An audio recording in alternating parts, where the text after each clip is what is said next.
माई बहने में कहीं नहन का सरवाइन कहीं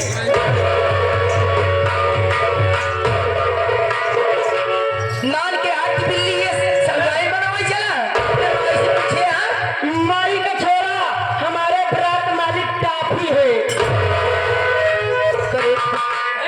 बरात मालिक का काफी है लेकिन चूस बना हुआ मार जावे तो हर मोछा गायब हो जाए। बरात मालिक काफी है। हाँ हाँ हमारे बरात मालिक काफी है। ए हाँ इसमें क्या लिया है? इसमें हमारा सारा पेशाब है।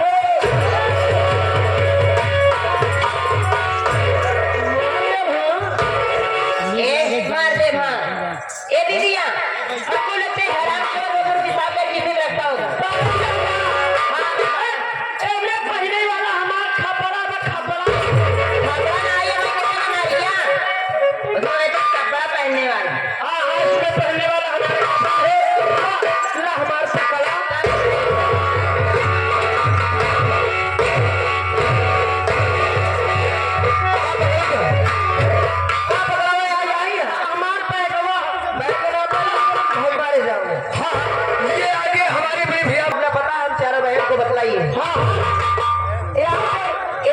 बोलने की कोशिश करोगे तो हम चारों बहन भी ऐसा ऐसा तमाचा मारूंगी कि तेरे कान का पर्दा फट जाएगा। देखिए आप सबसे झूठ नहीं बोलेंगे, क्या बताएंगे सच बताएंगे। क्या बताएं हमारा नाम संजय है, क्या बताएं हमारा नाम संजय है जो कि हम मौलाना मऊदोसपुर जिला प्रयागराज के निवासी है।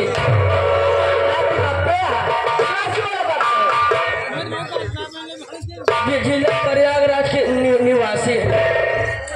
लेकिन देखिए देवी जी आप सबसे क्या बताएं हम बहुत बड़ा गिरीश इंसान हैं। तो गिरीश नहीं वो भी एड हो गया राम को उसे कहते हैं बहुत बड़ी गरीबी। हाँ हाँ हम बहुत गरीब इंसान हैं। आप सबसे क्या बताइए हम निकुरी के चक्कर में नहीं खा ये बताया कि भैया अरे से निकुरी पसंद है बताओ क्या ये वाली निकुरी नहीं वाली निकुरी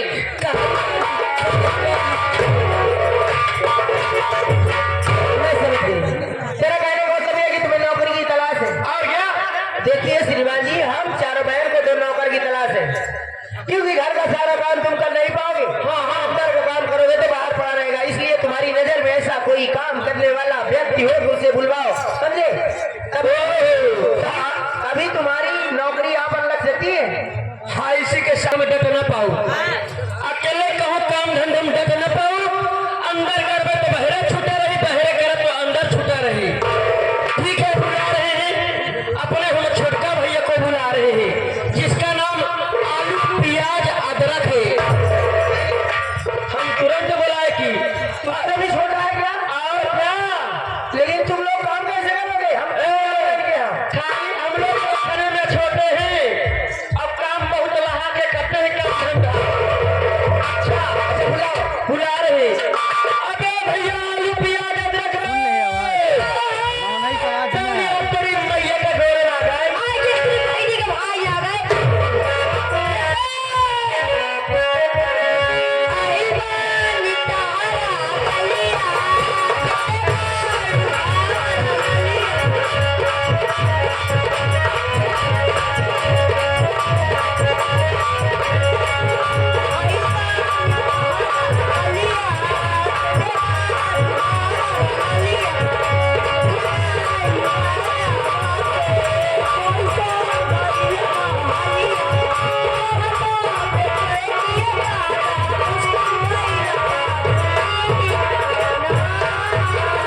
तोका को राय नहीं, हम हो गई हाथी, हम हो गई हाथी 24 महीना अपने पेट में ले रे फेंक दी तो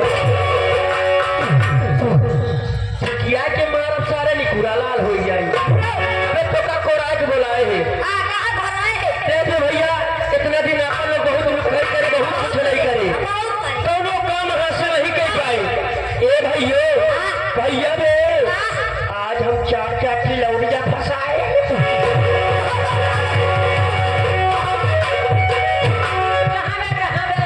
जेबम भरे चीज वाली जो निकाल के दिखाई दे तो नौकरी पर रख ले कायदे से बात करे काहे से 2 मिनट पहले अंड बंड बोल के फलाने पिला न अंगुरिया देते अंगुर की सारा हाँ ये अंगुर सोचे देखे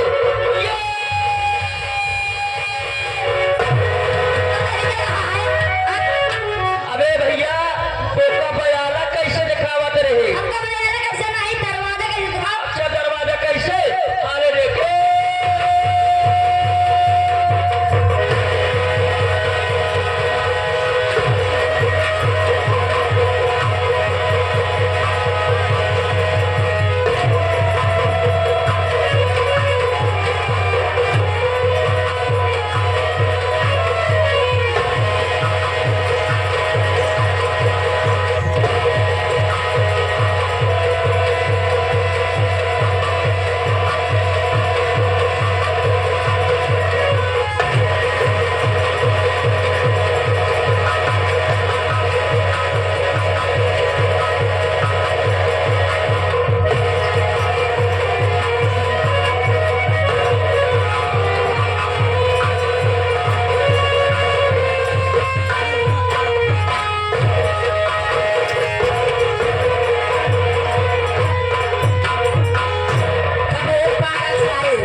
लेकिन मैं सोच रही हूँ तुम तो कुछ हद तक ठीक हो लेकिन ये तो बिल्कुल किसी काम का नहीं है अभी बिल्कुल बतिया है